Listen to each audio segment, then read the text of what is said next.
بسم اللہ الرحمن الرحیم۔ رسول اللہ صلی اللہ علیہ وآلہ وسلم پر جو قرآن اترا ہے،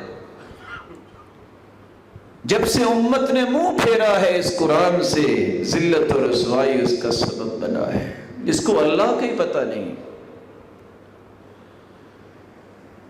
اللہ ذو الجلال نے ایک نہیں 7 مرتبہ قرآن میں اس کا تذکرہ کیا ہے۔ الرحمن علی العرش استوى، اللہ عرش پر مستوی ہیں، بلند ہیں، قائم ہیں۔ ثم استوى علی العرش، ایک نہیں 7 مرتبہ اس کا تذکرہ ہے، اور قرآن مجید میں 21 مرتبہ لفظ عرش استعمال ہوا ہے۔ اور قرآن یہ بھی کہتا ہے الیہ یصعد الکلم الطیب والعمل الصالح یرفعہ، پاکیزہ چیزیں آسمان کی طرف چڑھتی ہیں، اللہ کے پاس جاتی ہیں۔ اچھے بول اور اچھے کلمات بھی اللہ کے پاس فرشتے لے کے جاتے ہیں۔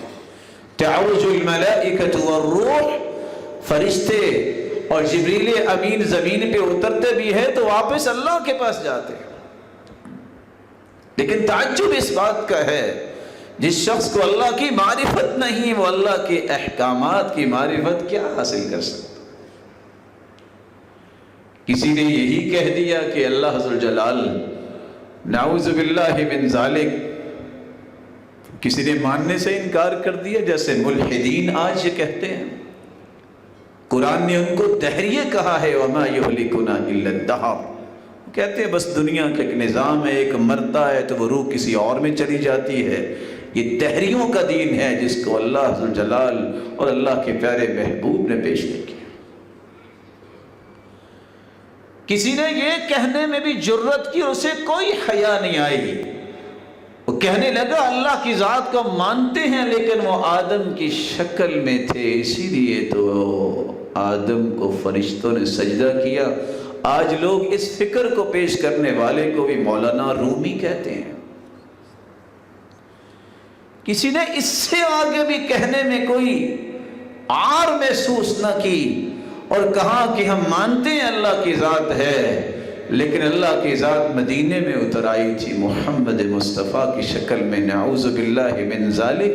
اور یہی بات جو ہے آپ کتابیں پڑھ کے دیکھیں، دیوان فرید ہو یا اس طرح کی کتابوں میں یہی کچھ لکھا جاتا ہے۔ اس کو اللہ کی معرفت نہیں ہے کہ اللہ ذو الجلال نے قرآن میں کیا فرمایا ہے اور حدیث کیا کہہ رہی ہے۔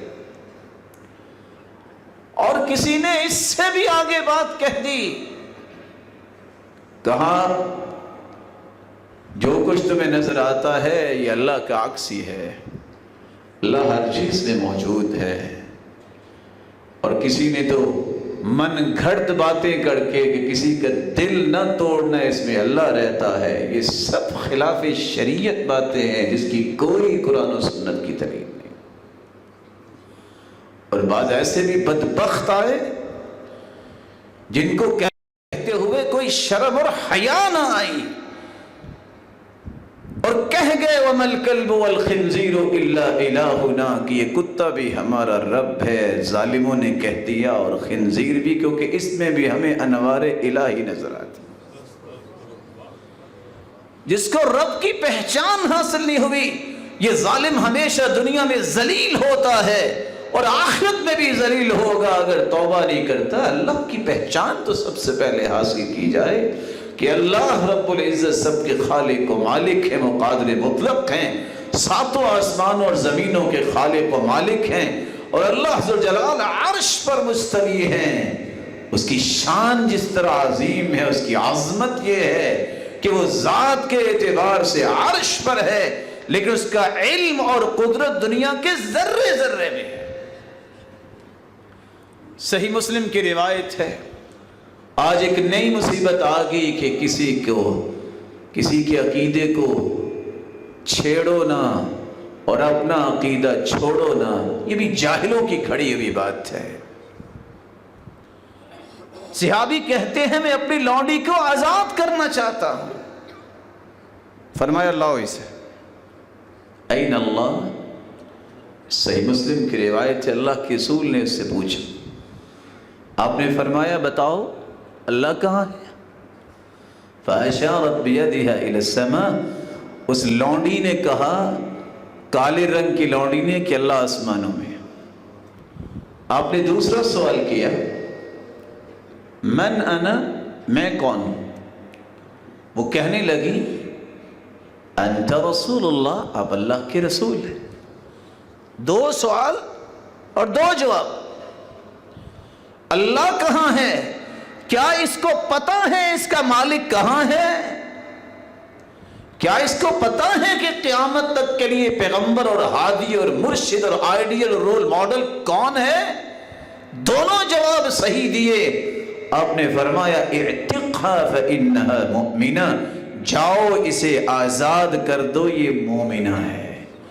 پتہ یہ چلا صحیح مسلم کی روایت سے، مومن وہ ہوتا ہے جو اللہ کو ذات کے اعتبار سے آسمانوں میں مانتا۔ اس لیے تو امام ابو حنیفہ رحمۃ اللہ علیہ کہا کرتے تھے، من لم يقر ان اللہ علی العرش فقد کفر، جو اقرار نہیں کرتا کہ اللہ عرش پر ہے اس نے تو کفر کیا ہے۔ لأن اللہ سبحانہ وتعالی یقول الرحمن علی العرش استوى وعرشہ فوق سبع سماوات، کیونکہ اللہ نے قرآن میں کہا ہے کہ رحمان عرش پر مستوی ہوا اور عرش ساتوں آسمانوں کے اوپر ہے۔ اور دوسرا قول بھی امام ابو حنیفہ کا ہے، من انکر ان اللہ فی السماء فقد کفر، جس نے انکار کر دیا کہ اللہ آسمانوں میں نہیں ہے اس نے تو کفر کیا۔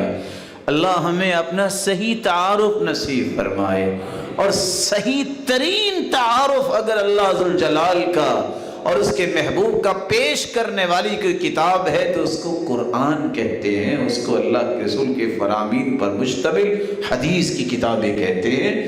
آپ صحیح بخاری پڑھیے اور صحیح مسلم پڑھیے اور دیگر صحیح حدیثوں کی کتابیں پڑھیے، تب جا کے آپ کو اپنے رب کی صحیح معرفت ملے گی۔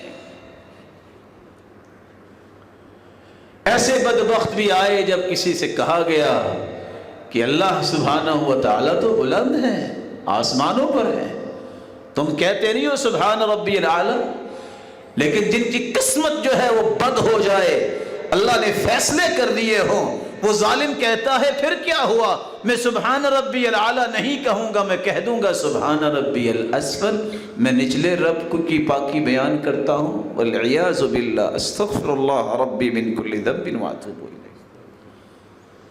آج دنیا کے اندر یہی سب سے بڑا مسئلہ ہے کہ حقائق کی دنیا میں کوئی قدم رکھنا پسند نہیں کرتا۔